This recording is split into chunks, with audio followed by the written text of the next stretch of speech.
Hey everybody, welcome to the Forest School Podcast. This podcast is all about exploring the fascinating world of forest school education and sharing our evolving perspectives on this ever-changing field. We want to take a moment at the beginning of this episode to thank you, our dedicated listeners, for joining us. But before we dive into this episode, we'd like to address something important. If you're just joining us, or if you've been with us since the beginning, you may have noticed that some of our earlier episodes sound a bit different. The Forest School Podcast began as our own personal journey through the world of education, and those early episodes reflect a time when we were still learning the ropes. While we're proud of our growth and progress through the years, it's essential to acknowledge that those early episodes may not meet the technical and content quality standards of our more recent episodes. Education is a field that's constantly evolving, and so are our views and insights. Our early episodes served as a public diary of our learning journey, complete with all the mistakes and learning experiences that came with it. We believe that it's essential to keep these episodes available for posterity as they remind us how far we've come. However, if you're here for the most up-to-date discussions on education and our best quality recordings, we'd encourage you to explore our more recent episodes. Our views have evolved, our production quality's improved, and we're excited to share our current perspectives and knowledge with you. So, whether you're here to trace our journey from the beginning, or you're seeking the latest insights into education, we're thrilled to have you along for the ride. Thank you very much for being part of the Forest School community. Let's embark on this journey together.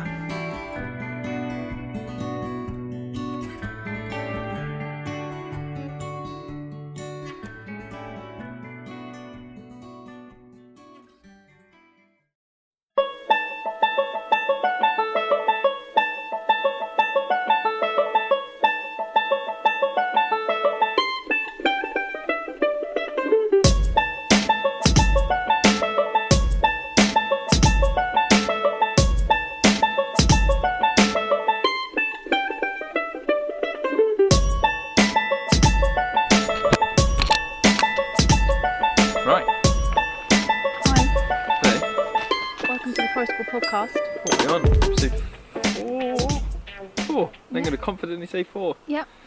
Cool. What are we talking about today, Lewis? We are gonna talk about the benefits of long-term sessions over short-term things, because I think for a lot of people, if the FSA puts up stuff that's like must be long-term, must be this much, but they don't have a huge amount of discussion about why. It's kind of left to you and your trainer, isn't it, to tell you why. Yeah. So I thought we'd just Yeah, I think they just say so that you can see change through the seasons, I think. Yeah, for the children's benefit, they say it's. Yeah. That's the kind of easiest, quick connection, isn't it? Yeah, and that is one of the key parts of the Forest School ethos, isn't it? There has to be long term. So you can't actually call it Forest School unless it is long term. And is it originally 6 weeks and now they say it's 12 or something? That sounds right. Yes. Yeah. I think. And it's 12. I think it's 12 continuous. But it doesn't have to be weekly. Could be. I think it's 2 weekly they'll allow. Yeah. So the idea being that it's the same group and the same leader and the same location. Yeah. So whether that's meeting fortnightly or whatever.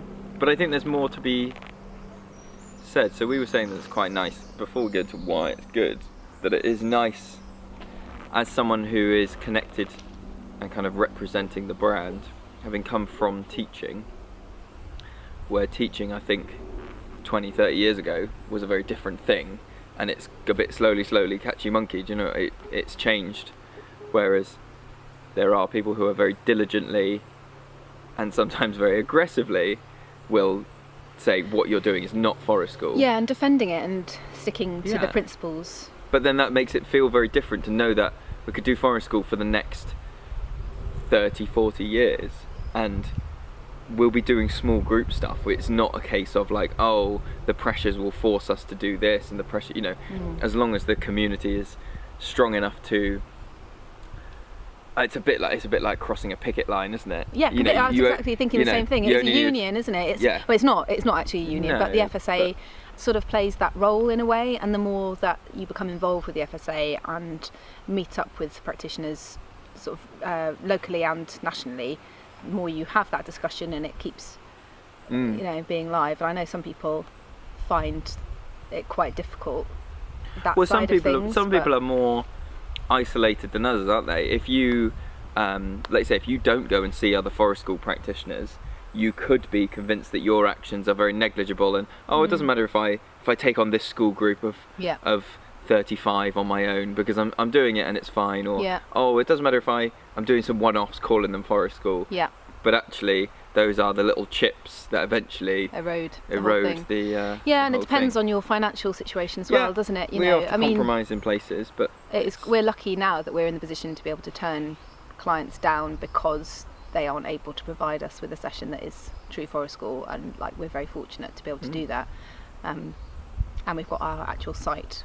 But I think that's equally as important when you start out, is to, a bit like I was saying before, like not taking on, I was saying in the ones where we were saying what would you say to yourself, and I said don't take on jobs that aren't this. And so it is very easy to go, I'm starting out and maybe I'll stop eventually, but then I don't know. So thinking about our benefit, the fact that it's long term means you can just have such a better I think it's a better quality relationship with all of the children. Yep. And the parents, or any other adults that are helping. I think the longer it is, it's almost a direct relationship. Of the longer term a session is, the less coercive you need to be with the children. I was thinking exactly the same thing. That's the trade-off, isn't it? Of like, if you are there for, we have some school groups come up for one day and it's not forest school, because it's not forest school, and it's all the other things. Because it's short term, you have to be coercive and you have to be a bit teachery to say, it's almost clapping your hands and go, come on guys, everybody sit down, let's go, come on, we've got to move on to the next thing. Whereas our home ed group that's been going for a year and a bit now, they're here all the time. We know it's basically going to be the same kids every week. If they're ever passing interest in something for 10 minutes, it's as valid as if they have a month-long obsession with building a new thing or moving whatever it is, and you don't feel the pressure. Maybe it's that way, isn't it? Maybe it's I don't feel the pressure to push them into something, and you do. And they know that they don't have that. I think that kind of influences behaviour as well, which we've talked about before. Where you might get a child who is presenting with some quite challenging behaviour in the early stages of visiting forest school, and then as they begin to understand that it is a long-term process and they will be here again next week, and the week after that, and the week after that, and the week after that, the change you see in that child, that whatever anxieties or issues they might have that's making them present in a certain challenging way just seem to melt away, and they get that that sort of panicky thing of like, oh my gosh, I'm outside and I'm at forest school and I've got to do this and all of these things are mine, and all those kind of relationship issues between themselves or members of staff or us, seem to just melt. It's really and quite often those, thinking about those, because they're stresses, aren't they? They're stresses that children go through. Yeah. And in a lot of settings, if I was being very controversial, I would say that they're artificial. They don't have to be there. From my point of view, I would say it's like that idea of, we need to stop now because we're moving on. Yeah. And actually, if you were completely objectively looking at the benefit of learning, there is probably more benefit in letting them carry on. Completely. Than trying to force in another subject where you've got all that stuff of like a big, like that, what do they say? It's like a brain shift, when you have to mentally pack away everything you've just done to get it out. And for some children that's incredibly difficult. Oh yeah. And so for the children where it's easy, they almost become the benchmark, don't they? That becomes normal, especially in a school environment. And so any child that can't do that is instantly labelled as the naughty child or the child with that needs a label, and actually that is perfectly normal for a child developmentally to be putting out. There's that image, isn't there, that was doing the rounds of it's tendrils, isn't it? Tendrils of thought, and actually it's painful to be ripping those tendrils out of all the interaction and the focus and the concentration. And really, what are we doing to children if we're saying no? You cannot. They're showing we're encouraging this focus, aren't they? A shallow level of intention, because we're saying don't get too invested in anything, because I will decide when you have to finish this, which is really then artificial. Well, I'm using that word, but I think it's not representative of then you go out into in air quotes the real world, and I would say most jobs now, any sort of creative job, is very much you know, how long can you work on this for? How long can you? And we've got no attention span because we go through a lot of situations where we don't have to. Whereas doing like you're saying, doing a long-term session means you can encourage an entire, you know, and we're very vocal. It takes, I would say, sometimes the parents have to get on board, particularly if the parents that come to the sessions with their kids, it takes them a little bit of time as well to get on board with, it's okay, you know, you are going to be here a really long time, and it is okay for them to just want to run around for the 2-hour session. Okay, fine, like, cool. Because what you can't appreciate is all the, well, what's not obvious, I'll say, is all the other bits they're picking up. Like, as they're running, they're getting a mental map of the site. Or as they're running, they are they're noticing that, oh, there's an animal thing there, it wasn't there. Or they're building a relationship with whoever they're chasing or being chased by. And all the stuff that, you know, on the face of it, you might go, oh, well, they're doing 2 hours of running and they didn't join in with the painting or with the singing or with the whatever. And you go, no, but they're getting what they need to. You know, that's that thing. Children, I think, will always show you what they need. It's whether you are in a place to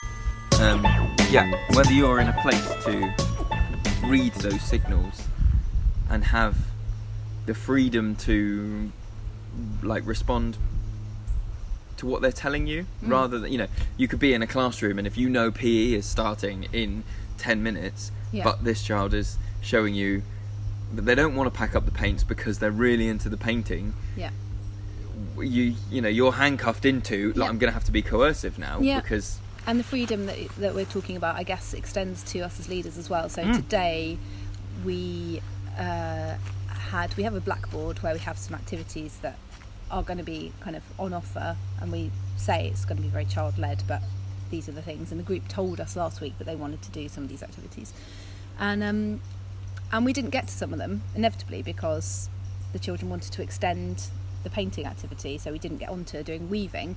But I'm not going to stress about that because I know I'm seeing that group for another few weeks. You know, we will do that at some point, and I will, you know, I've said we're going to do it because a child requested it, and we will do it, and that's fine. And I don't need to feel worried about that, which is very freeing, isn't it, as a practitioner, that you know you will get round to it.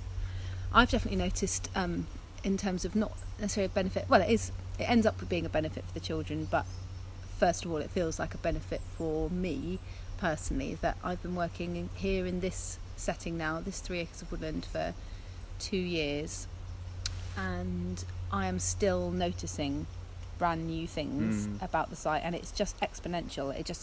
The longer you are in that place, the more things you will notice, and those things might be new, or they might have been happening, or might have been there all the time.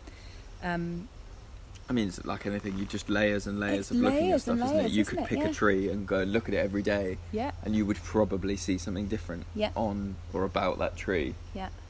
And there's, I mean, it goes back to like what I was saying about labelling things, isn't it? Once you label it and go, it's a larch, your brain can sort of shut off and just go, right, it's a larch, park that information, done, and actually taking the time to, like you say, go over it and look at it. I think one of the benefits of long-term sessions is that you do get a chance to see how deep a need can be. So sometimes the amount of children that so we've got some children that come who want to cook, at the weekends. They're very keen on cooking, and first week, it's 20 minutes before we finish, and they say, "Oh, can we do some cooking?" And you go, "Yeah, okay, let's do something really quick, do some popcorn or something." Next week, all right, same thing, 20 minutes before the end, can we do some cooking? Okay, we'll try and do that. And actually, if you realise that they're asking to do the same thing over and over again, you can go, well, okay, that's clearly what you're interested in. So even though you're not going to tell me that you want to cook until 20 minutes before the end, I, at the start of the session, can say, look, I know this is an interest you have. Yep. Do you want to do some real in-depth, do you want to make a, I don't know, 5-tier trifle cake thing? And you can just go, whereas, and sometimes you need that freedom to assess it and kind of go like, okay, you're desperate to do this, but whenever we do it, you're not actually that into it. And and it is a passing thing, because like you say, the kid is almost feeling the pressure of forest school, and so they're going like, bow and arrows is a one that comes up, I swear, 5 minutes before we finish, almost as a like, oh God, we've been at forest school and we haven't made bows and arrows, that's what we have to do every time. And then that's interesting that might be an indication, that whole thing of like, oh my gosh, what, it's nearly home time, but I want to do that thing, is actually, I think, probably an indication of a really great session, because it probably means that those children have been in a flow state for some or even all of that session, and so time has just disappeared. And the amount of times that happens, it's like you tell, the child asks for another resource and you're like, well, we've got 5 minutes left, it's time to sit down and collect our stuff, and the look of disbelief on their face that there's only 5 minutes left is a really great indication that they have spent that time deeply immersed in something. But then being able to say, it's okay, you're here next week, and the week after, and the week after. Shall we start with that if next you time? Want to, and then, but sometimes I think the thing that a lot of people can trip up on is, so say they want to do bow and arrows at the end, and then so the next week you forcibly go, we're going to do bow and arrows at the start. And they've changed. They're a completely different person. Something different. They, not only could it be as near as they just slept differently the night before, and so they don't want to do that, but it could be they've had a really crummy week at school, or something else has happened. They're such three-dimensional characters that you can't pause at the end of one session, start the next one, and imagine there's been no time in between. But that's where the long-term nature of it is such a benefit to seeing who they are and being, because there's not actually many consistents in children's lives, and so being. Well, I'd say there are. That's what I was going to edit of what you just said, is that there are consistent things, but there are consistent things that they have to do. There are very few things where they definitely know that for those 2 hours they will get to choose what they do and what they invest in. So I was kind of, you saying that they're going to be different people, that's true, but there are definitely also children that arrive at a session, and through what they bring to that session, you can tell they've spent the week thinking about that session and going, so obviously you don't know when they've been thinking about it, but I kind of like to imagine them like daydreaming and going, I've got that idea, like on Saturday I'm going to do this, because they come bringing along resources sometimes, don't they? They're we want to try this, we brought this with us, and so that really shows they've got a relationship with Forest School that exists even when they're not here, and that wouldn't exist with a short-term thing, and it's the children that have been coming for 3 or 4 years that have that most, isn't it? So that relationship continues even when we don't see them. And I think it's interesting, so there's a thing, isn't there, about taking toys away, and that it's very difficult to say to a child, like the toy library things where you go, and so you can take a couple of things, or if you go to like a toddler group and they get really invested in a thing, and actually the last 15-20 minutes they might already be thinking, I can imagine playing with this at home, this would be amazing to have at my house, and so it's a real wrench to just go like, no, you can't have that. Whereas us being a consistent space, I don't think we've ever turned we don't have children that are really old enough to have like a mobile phone. No, because I think that would be the only thing that I might say, that's probably not something to bring to Forest School. Otherwise, we've had kids bring dolls, we've had kids bring fire trucks, toy guns, because... Toy chainsaw. toy chainsaw. But but the chainsaw is such an easy connection to, I got a chainsaw, where do I go? I go to forest school. Whereas actually being able to, for the children, you know, that thing of I get to choose what I'm going to do. Yeah. To be like, oh, I could bring this and I could play it there. Yeah. It's like an extra layer of freedom of not only can you choose from the things that are here, you can bring what you'd like. Yeah. And again, if it musical instruments they bring as well, don't they? Quite often to join in with the music. And but then that's where, if it was short term, you might say, oh, well, you can play with your truck at home. Now's a special time to play with the special forest thing. You hear, but long term, you hear all the time. Yeah. If you want to experiment with adding toy truck into the forest school mix, how does that work? Cool, go for it. If you want to, cuddly toys. I know kids bring cuddly toys anywhere, but they almost take on a life of their own here, because quite often they're animals, and so they're suddenly in that animal. It's almost like they've come to the animal's home, and this is Flopsy's home, and she lives here, and So we talk. I mean, so I think we've talked about the benefits to us, and I think we've outlined some, but probably not all of the benefits to the children, and then I think there's a third party, which is the parents. Yeah. Which and the parents' part almost, I would say, it's almost like a spider web of interactions. So there's the benefit of the parents having long-term interactions with us. There's the benefit of the parents having long-term interactions with their children here, and then there's the benefit of the parents having long-term interaction with the site and one another. So it's four. I think so. The benefit of them getting to know us really well is that the longer we're involved. Missed it. Yeah, so parents. Parents. But I think we kind of talked about parents being at the session in the first one. So there's I don't know. I think for the parents, like we said, sometimes if they're coming to the groups, it can take them a while to, I don't want to say relax, I'm going to say adjust to the flow of it being how it is. And also, the longer you get to know them, we get to know them, the more able we are to have open conversations from what we can see, and they're more able to say to us, this is what we've seen. It's a bit like a teacher relationship. Yeah, completely. And they talk to us about what the children have been saying in the time we've been apart, and they understand the whole, like we do say to them, don't we, at the beginning of, especially if they're new, it's child-led, and so if there is something that your child has been talking about that they've done before and they want to try it again, like obviously we don't know what interests they have begun to talk about when they go home. So like we were saying, that the children come back on a Saturday, different people every week, and they might say, can we do this, can we do this? But actually, until they are very confidently verbal and social, you're relying on the parent to be able to say,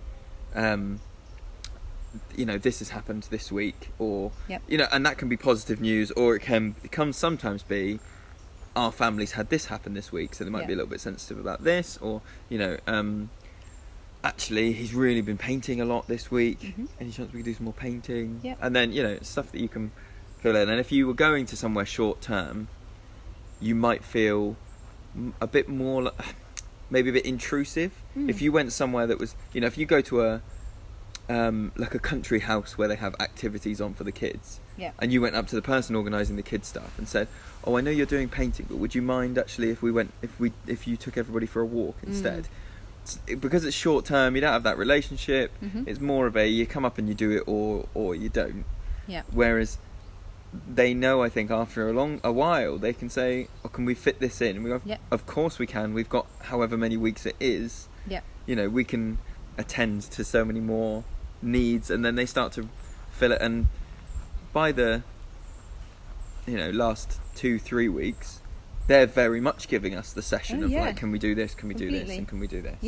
And you see that by, like I mentioned earlier, the things on the board, and you're like, didn't get to that either, because they, everybody is so much more relaxed and understands that their suggestions. It's ideal. Right, I think we'll leave that one then. Magic. Okay. Bye. Bye.